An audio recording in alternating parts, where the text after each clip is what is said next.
Welcome to this video. We're going to be talking about domain and range. Let's get started. Alright, let's begin our discussion of domain and range by talking about reasonable input and output values. So remember, a function has input values, what goes into the function, and output values, what comes out. So for example, let's say the function defines circumference of a tree, of the trunk of the tree, versus height over time. Okay, so for example, you have 1.7 feet in circumference, has a height of 24.5 feet, and then the next one, 2.5 feet of circumference, has a height of 31 feet, so on and so on. You can see that this is growing. So the question is, what values make sense for the domain, the input values, or the circumference of this tree? Does it make sense for there to be negative values of a circumference? No. And also, is there an upper limit? Does the circumference just keep getting bigger on and on until infinity, or is there some upper limit? Those are questions that will define the reasonableness of the input. So once we've identified the reasonable input and output values, we can go and define the domain and the range.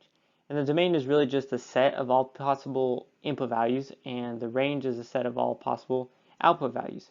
So going back to our example with circumference and height, think about the tree. The circumference of the tree is going to start bigger than 0. So I will let c equal circumference, and it's going to have some upper limit. Let's say the biggest tree in the world, probably 119 feet in circumference. Okay. Now the height, similar thing.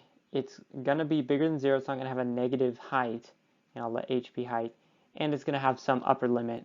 Let's say 235 feet, tallest tree in the world. So this would be your domain, and this would be your range. So there are three main types of notation that we use when we talk about domain and range. So they're inequality, set builder notation, and interval notation. Okay, so inequality notation, usually you'll have a variable in the middle and then an inequality symbols on either side. If it's equal to or it can equal that value 10, you would put a bar underneath saying it's equal to. If you're just talking about all numbers less than something, like less than 10, which would be all the way on to infinity, less than 10, you would just put one variable and one inequality symbol. With set builder notation, very similar, except now you either have a bracket or a curly bracket, which is sometimes written like this. So this means x such that x is between 5 and 10. So it's really the same thing, but now this is written in set notation. And then the last type of notation you'll see is interval notation, where there's no variable written, but it means the same thing. And parenthesis means the value is not included. Bracket means the value is included. Sometimes you'll also see union, sorry, not like that, union, and then you'll see another interval, say 11 to infinity. This just means it includes both, but maybe there was some hole or something in the middle that was not included. Okay, let's try some practice problems. So for each of these, we're going to determine the domain and range and then write it out. So on this first one, I'll use inequality notation. So the domain here, notice that it goes to the right and to the left infinitely in both directions. So my domain is x greater than negative infinity and less than infinity, meaning really all real numbers. So you might also see this symbol, all real numbers. Now the range, notice that the graph doesn't go past the x-axis, so the range is really anything bigger than 0. So I can just write y greater than, not equal to, because it's never going to touch. So just y greater than 0. Okay, let's try this next one. On this next one, notice that there's something called an asymptote right here, which just means it's never going to pass that point.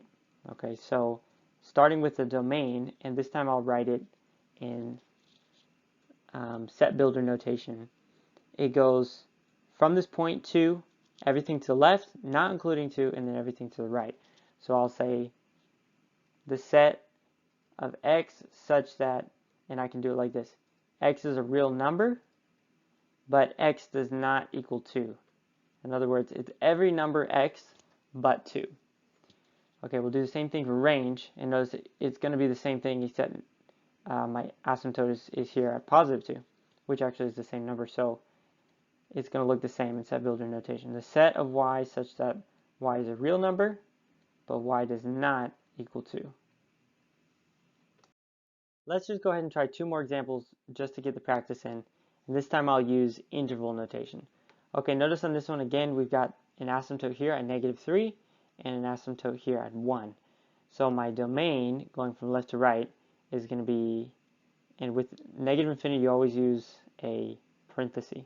Negative infinity up to -3, but not including -3, union -3 to +1, but not including either of those, and then union 1 to infinity. So that's my domain. Now for range, it's going to go all the way up to 0. It's not going to include 0, and it's not going to include anything from 0 to 1, and then from 1 up. So I'm going to do the interval from negative infinity to 0, union, sorry, I keep writing the little, it's not a regular U, it's actually just, looks like a U, but it's just a symbol like this. And then 1 to infinity. Okay, last one. This time I'll just go back to interval, or to inequality notation. Here my domain, it's going towards the left and towards the right, but it doesn't include any numbers here.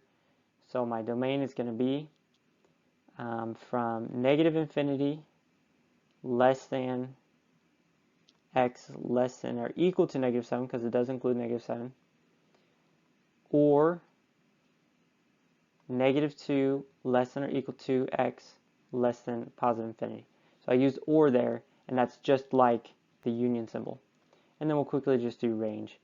Range is going to be all numbers greater than 0. All right, that's it for this lesson. Go ahead now and try some practice on your own.